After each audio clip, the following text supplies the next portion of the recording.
Hey!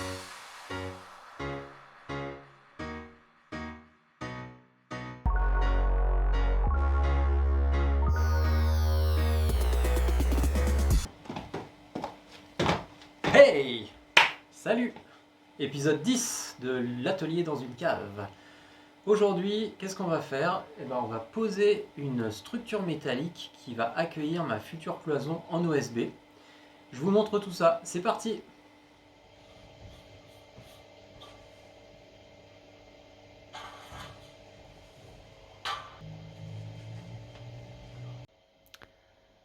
Donc là j'utilise mon laser Einel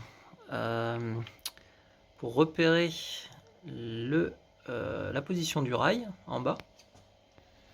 Voilà, je me suis centré là sur la vis, sur le trou de la vis. Et l'idée c'est de faire courir mon rail jusqu'au bout et surtout de vérifier comment ça se passe là-haut. Voilà, pour repérer où seront mes rails supérieurs. Alors j'ai un petit problème, c'est que du coup mon mur il n'est pas complètement vertical hein, et mon rail il va tomber sur mon tuyau, donc ça va m'emmerder. Mais bon, j'ai pas bien le choix hein.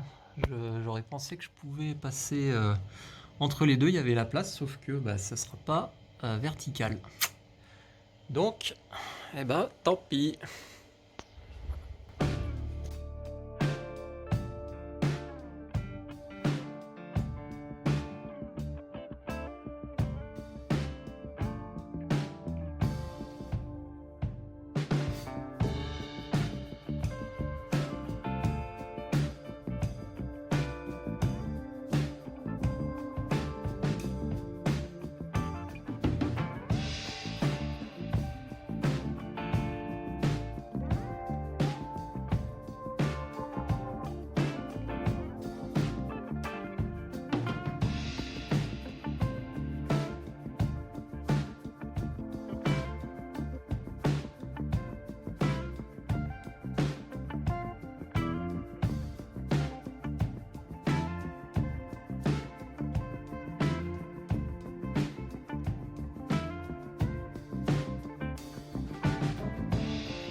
La question à 1000 € qu'on m'a posée plusieurs fois, est-ce que Mathieu, tu vas mettre un isolant?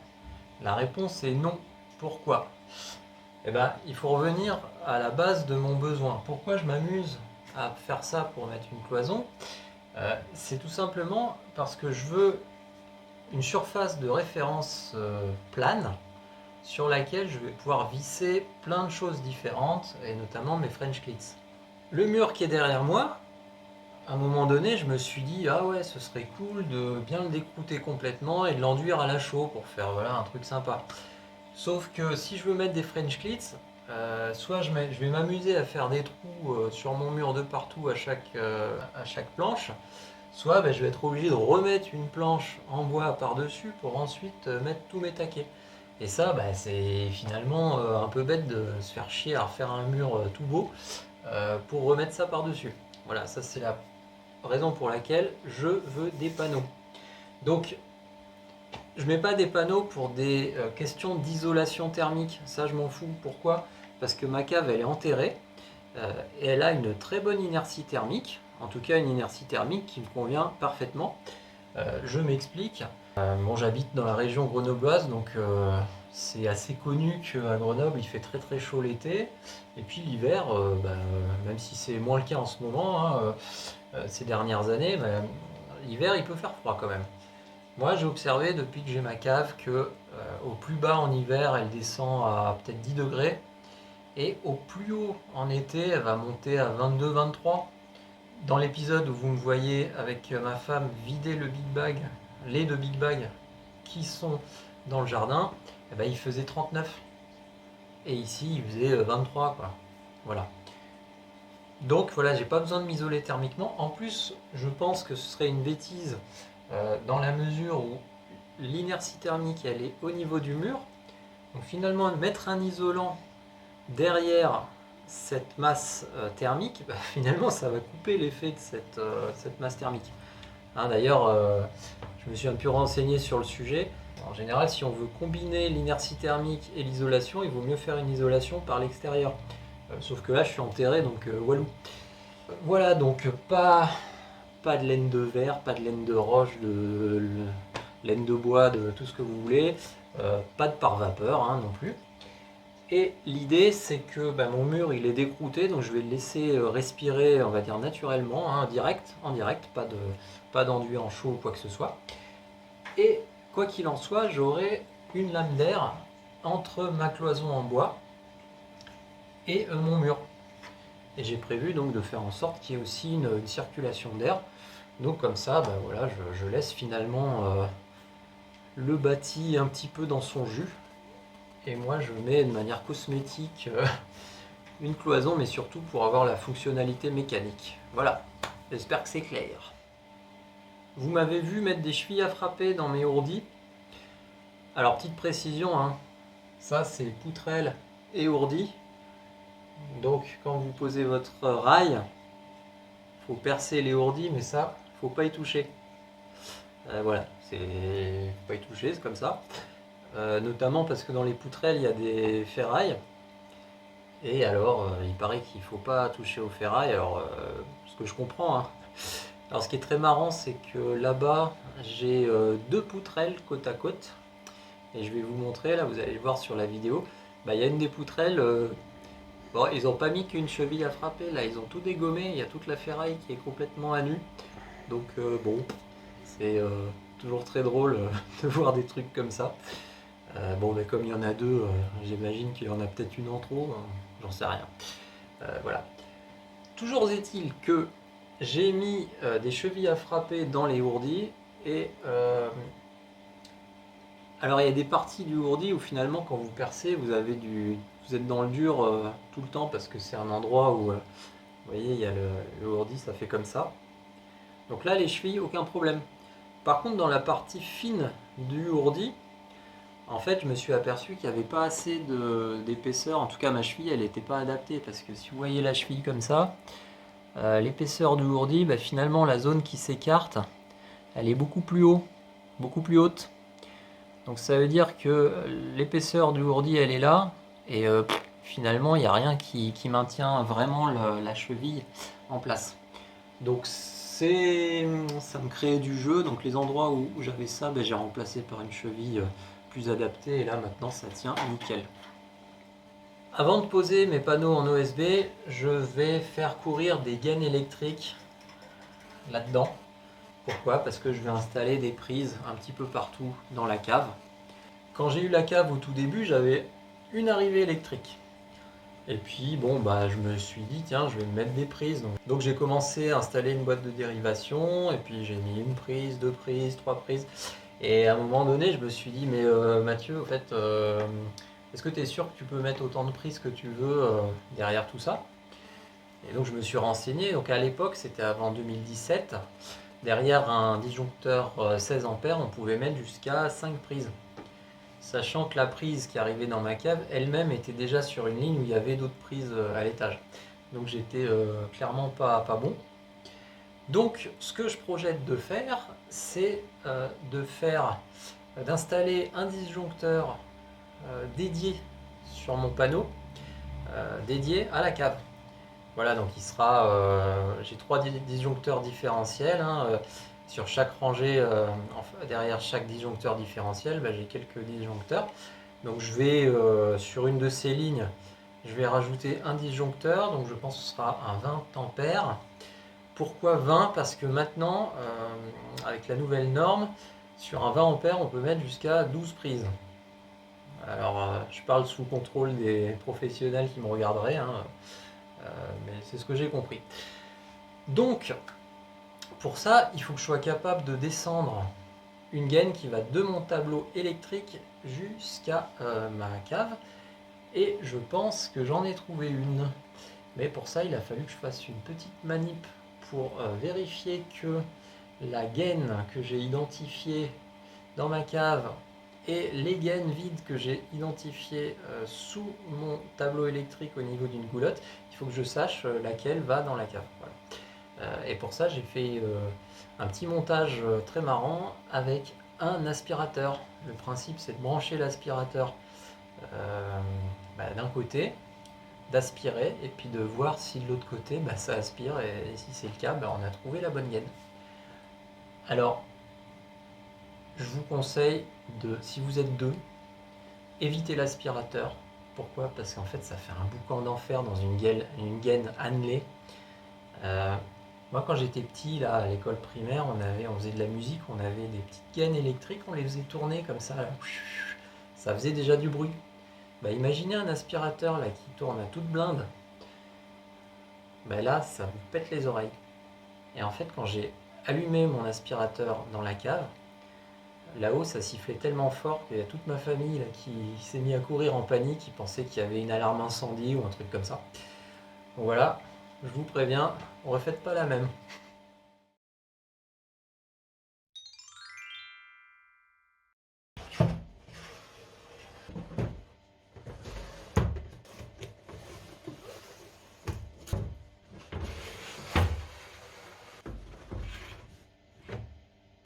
Alors ce qui est très marrant avec les vidéos sur YouTube, c'est que on filme des choses et puis il y a des détails qui nous paraissent insignifiants.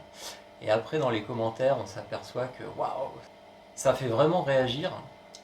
Et j'avais mis mon sèche-linge provisoirement sur des tréteaux parce que c'est ce que j'avais sous la main et c'était très pratique. Et il y en a beaucoup qui m'ont dit ah mais tu vas perdre de la place. Oh, on se déterre. Je suis juste en train d'emménager. Donc voilà, pour vous faire plaisir, j'ai fait un petit meuble sur roulette avec, je précise, des caisses que j'avais déjà sous la main. Alors c'est pour ça qu'elles font pas toute la largeur de mon sèche-linge. Allez pas me dire ouais, t'aurais pu gagner 10 cm. Oui, je les gagnerai quand je ferai un meuble adapté, mais plus tard, c'est vraiment pas ma priorité là.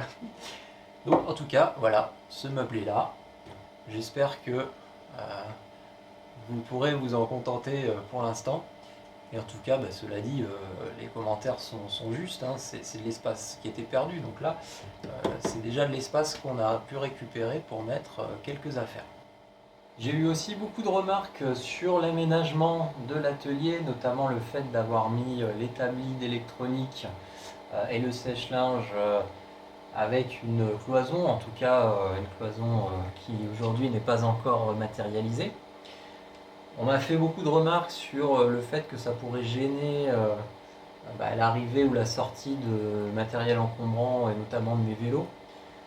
Euh, Encore une fois, ça ce n'est qu'une idée et puis c'est surtout provisoire et c'est surtout très facile à changer. La preuve, là au moment où je vous parle, j'ai en prévision de faire descendre mes gros panneaux d'OSB, j'ai bougé un petit peu tout ça et vraiment sans mentir, je pense que ça m'a mis moins d'une heure à bouger l'étagère et l'établi tout seul. Sachant que l'établi, voilà, je ne l'ai pas démonté, je l'ai juste vidé de ses parties les plus lourdes et puis après je l'ai déplacé en le bougeant petit à petit. Donc, vous inquiétez pas, ça peut encore évoluer. Et comme certains l'ont fait remarquer très justement, c'est vraiment au fur et à mesure de l'utilisation d'un atelier qu'on peut vraiment se rendre compte de l'aménagement qui nous convient. Alors, quand même, ça m'a fait réfléchir sur l'utilité de cet établi, puisque je vais équiper mes murs avec des French clits, donc j'aurai des capacités de rangement qui seront vraiment énormes et très modulaires. Donc, et je vais également mettre un établi ici, que je vais construire sur mesure. Donc je réfléchis vraiment à l'utilité de ça. Est-ce que j'ai vraiment besoin de ce meuble à la fin? Je sais pas. Donc peut-être que ça va se finir que mon coin électronique, ce sera une partie de cet établi ici. Et peut-être que cet établi, je finirai par le vendre. Donc voilà, si quelqu'un est intéressé dans ma région, voilà, on peut éventuellement en discuter. Ma décision n'est pas encore complètement prise, mais voilà, c'est quelque chose auquel je réfléchis depuis une bonne semaine. Je vais terminer avec une mention spéciale pour mon partenaire Ainel qui m'accompagne depuis quasiment le début de cette aventure. Ainel accompagne des créateurs et notamment des créateurs qui débutent et c'est vraiment un coup de pouce qui nous aide énormément. Ça nous aide à concrétiser nos projets parce que mine de rien, tous ces travaux, tout ça, c'est un budget vraiment important. C'est un investissement personnel et d'être soutenu par des partenaires, ça fait la différence et ça vous permet vous de profiter de ces vidéos. Donc je remercie Ainel pour son soutien dans cette aventure. Alors si vous avez vu mes premières vidéos, vous avez vu que notamment j'utilisais au tout début un niveau AO, un vieux niveau laser très très rudimentaire. Donc le premier objet qui m'a été fourni par Ainel, c'est ce laser à croix qui, ma foi, est super pratique. Vous m'avez vu m'en servir pour vérifier la verticalité de mes montants et puis aussi l'alignement de mes rails. Et c'est un truc, je suis comme un gamin là qui découvre un nouveau jouet et ça a vraiment plein de possibilités que moi personnellement je découvre. Voilà. Ça va peut-être faire sourire certains, mais en tout cas c'est super pratique et c'est vrai que maintenant j'aurais du mal à me passer d'un tel outil. Ainel m'a fourni également une perceuse visseuse sans fil. Donc ça c'est l'outil indispensable que je n'avais pas auparavant. J'avais une petite visseuse Metabo. Ça doit faire 14 ans que je l'ai, avec un embout hexagonal. Elle faisait bien le taf, mais elle était un petit peu limitée en termes de possibilités. Et surtout, les batteries, elles ont fait leur vie, on va dire. Donc, je me sers plus trop de cet outil. Et puis autrement, j'avais une perceuse à fil qui m'a bien servi, mais avec la contrainte de mettre un fil à chaque fois. Donc là, on est sur du sans fil. Alors 4 ampères-heure, là, j'ai comme batterie. Et puis, ce qui est super pratique, c'est comme font beaucoup de marques d'outillage, c'est que vous avez un système de batterie qui est universel pour tous les outils portatifs. Et notamment, ça me permet de l'utiliser sur mon Perfo Heroco, qui Et le dernier outil là que j'ai eu dans ma première, on va dire mon premier colis Heinel, et que vous avez vu également à l'œuvre pour l'installation de mes rails. J'ai un nouveau colis qui est en partance avec des petites nouveautés, donc je vous en ferai profiter très prochainement. La prochaine étape, ça va être la réception de mes panneaux d'OSB et je vous montrerai évidemment tout ça.